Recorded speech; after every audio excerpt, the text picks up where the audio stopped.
அனைவருக்கும் என்னுடைய நன்றி, வாழ்த்துக்கள். நிறையா படங்கள், சின்ன படங்கள்லாம் பண்ணிட்டு இருந்தாலும் இந்த படத்தை பொறுத்த வரைக்கும் ஒரு வித்தியாசமான படம். நான் என்னுடைய விமர்சன அனுபவத்தில் மகாராஜா படம் ஒரு சீரியஸ்னா இது அதுக்கு நேராக காமெடி.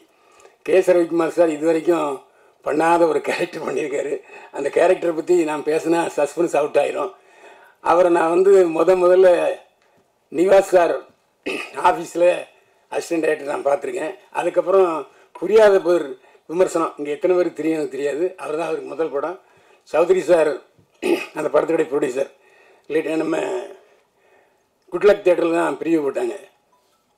அப்போது நான் பார்த்துட்டு நல்ல கமெண்ட் சொன்னேன். அதுக்கப்புறம் அவருடைய தொடர்ந்து நிறைய படங்களில் என்னை போட்டிருக்காரு. அதாவது நான் இன்றைக்கி வில்லன் படத்தில் எல்லாரும் பேசுகிறாங்கன்னா அது காரணம் கே.எஸ். ரவிக்குமார் சார் தான். பாக்யராஜ் சாருக்கு அப்புறம் என்னை ராமநாயணன் சார், அதுக்கப்புறம் கே.எஸ். ரவிக்குமார் சார் தான் தொடர்ந்து அவருடைய படங்களில் போட்டாங்க. அதனால் அவர் கடமைப்பட்டவன். அவருடைய சீடனை இந்த படத்தில் ரொம்ப நாளைக்கு அப்புறம் பண்ணியிருக்கிறேன். நகுல் எத்தனையோ ஹீரோஸை நான் பார்த்துருக்கேன். ரொம்ப ஜாலியாக ரொம்ப நாளாக பழகின ஒரு மாதிரி பழகினார். இந்த படத்தை பொறுத்த வரைக்கும் நான் ஜெகன் சொன்ன விஷயத்தில் நான் மாறுபடுறேன். நான் ஏன்னா இந்தியன் 2 படத்தில் அவரை ரொம்ப விமர்சித்து எழுதியிருந்தேன், நல்லா எழுதியிருந்தேன். அதை இப்போ வாபஸ் வாங்கிக்கிறேன். ஏன்னா அவர் நான் நல்லதே சொல்லலைன்னு சொன்னார். ஏன்னா எப்போவுமே நடிகர்கள்கிட்ட ஒரு வித்தியாசமான பழக்கம் என்னென்னா, பாராட்டினா கண்டுக்கவே மாட்டாங்க. லேசாக கிள்னா போதும் உடனே காய்ச்சி முச்சுன்னு கத்துவாங்க. நான் ரவிக்குமார் சார் படத்துக்கு எத்தனையோ படங்களுக்கு விமர்சனம் எழுதியிருக்கேன். ஒரு நாள் கூட என்னை அவர் அதை பற்றி சொன்னதே இல்லை. ஒரு டைரக்டர் எப்படி இருக்கணும்னா அது ரவிக்குமார் சார் மாதிரி இருக்கணும். அது ஏன்னா என்ன காரணம் சொல்கிறேன்னா, குற்றாலத்துக்கு ஷூட்டிங் போயிருக்கோம். திடீர்னு காலில் எழுதி பார்த்தா இந்த லாட்ஜி முழுக்க ஒரு 6 அடி தண்ணி நிற்கிது, வெளியே போக முடியாது. அங்கேருந்து ஷிஃப்ட் ஆகி ஒரு படத்தை முடிச்சு கொடுத்தாரு. அந்த படம் சின்ன படம் தான், பெரிய லாபம். அதே மாதிரி அது ஜெகன் சொன்ன இன்னைக்கு நான் மறுச்சு சொல்கிறேன். ஒரே செண்டு தான் கொடுத்தாங்க. உண்மையிலே லேவிஷாக செலவு பண்ணாங்க இந்த படத்தை பொறுத்த வரைக்கும். அதாவது காட்சிக்கு என்ன தேவையோ அதை டைரக்ட் செஞ்சார். அதே மாதிரி சும்மா இவர் தான் கேரவன், எல்லாருக்கும் கேரவன் கொடுத்தாங்க. ஏன் நானும் அருமை சகோதரர் மறைந்த சிவாஜி அவர்கள் தான் கேரவனில் இருந்தோம். அவருடைய நினைவு வெறும் ரசம் சாதம் தான் சாப்பிட்டாரு. ஒரு 10 நாள் செத்து விட்டார். ஏன்னா அப்படி ஒரு அவங்க அண்ணன் நடிகர் சந்தான பாரதி, அவருடைய தம்பி தான் ஆர் சிவாஜி. எங்கள் வீட்டு பக்கத்தில் தான் இருந்தார் ஆரம்பத்தில், திருவான்மையூரில். அவர் இறப்பு, அவருடைய ஆத்மா இந்த இடத்துல கண்டிப்பாக சுற்றிக்கிட்டு இருக்கும். ஏன்னா சினிமாவை சுவாசித்தவர் ஆர் சிவாஜி. இந்த படத்தினுடைய டைரக்டரை பொறுத்த வரைக்கும் அவர் என்ன நினைக்கிறாரோ அது கண்டிப்பாக ஃப்ரேமில் வரணும், அதை செஞ்சார்.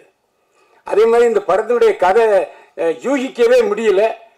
அந்த அளவுக்கு ஒவ்வொருத்தருக்கும் இந்த மகாராஜா படத்தில் கிளைமேக்ஸில் ஒரு பெரிய திரில் இருந்துச்சு இல்லையா, அந்த திரில் இந்த படத்தில் கடைசியில் இருக்கும்.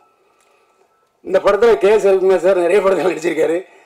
ஆனால் இந்த படத்தில் அவர் தயாரித்த படத்தில் கூட, அவர் கதாநாயகன் நடித்த படத்தில் கூட இந்த அளவுக்கு கேரக்டர் இருக்குமான்னு தெரியாது. இந்த படத்தில் ஒரு நல்ல மெமரபிள் கேரக்டர்.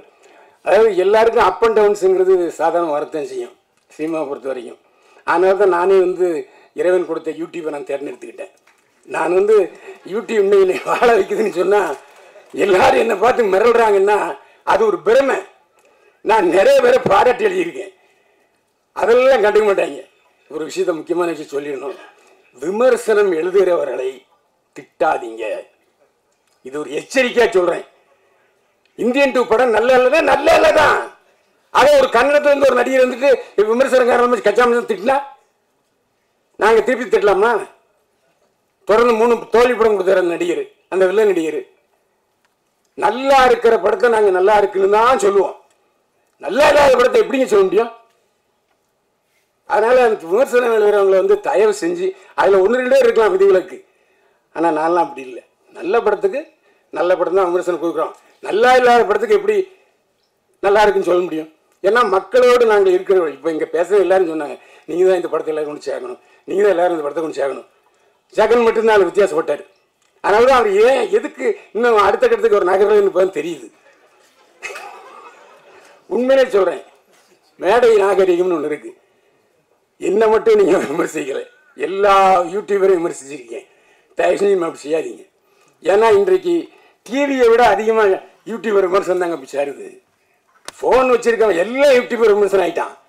ஸோ விமர்சனம் வந்து தவிர்க்க முடியாது. ஏன்னா காசு கொடுத்து பார்க்குறான். நல்லா இருந்தால் நல்லா இருக்குன்னு சொல்ல போகிறான், நல்லா இல்லை நல்லான்னு சொல்ல போகிறான். அதில் ஒரு 20 கலைகள் இருக்குது, நான் இல்லைன்னு சொல்லலை. எல்லா படத்தையும் கமெண்ட் செக்ஷனை ஏன் வேண்டாங்கிறீங்க? கமெண்ட் என்பது பட்டை தீட்டின வைரம் மாதிரி.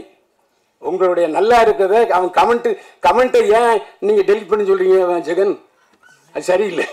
ஏன்னா அப்போ தான் நம்ம யாருன்னு தெரியும், நாம் என்ன பேசியிருக்கோங்கிறத அவன் கமெண்ட்டில் சொல்லுவான். நான் சில சொல்லுவாங்க சார் கமெண்ட் எடுத்துலான்ட்டு. வேண்டவே வேண்டாம், கமெண்ட் வைங்க. அதுதான் நம்ம அடுத்த கட்டத்துக்கு கொண்டு போவோம் அப்படின்னு நான் சொல்லுவேன். அதுவே இந்த கண்டிப்பாக இந்த படம் வந்து வெற்றி பெறும். ஏன்னா தயாரிப்பாளர் டத்தை வந்து மலேசியாக்காரரு, நிறைய பேர் வெளிநாட்டுக்காரங்க இங்கே வந்து படம் தயாரிக்கிறாங்க. ஆனால் பல தயாரிப்பாளர்களுக்கு நல்ல இயக்குனர் கிடைக்காம போயிட்டாங்க. அருமை சகோதரர் தயாரிப்பாளர் டத்தோவுக்கு ஒரு நல்ல இயக்குனர் கிடைச்சிருக்காரு. ஒரு வித்தியாசமான சிந்தனையோடு இந்த படத்தை கொண்டு வர்றாரு. நீண்ட நாளாக எடுத்துகிட்டு இருக்காரு. ஆனால் எடுக்கிற சின்சியராக எடுத்தார், அதில் எந்த சந்தேகமே இல்லை. வாசுகோட காமா பெரிய கண்டுபிடிப்பாளர்.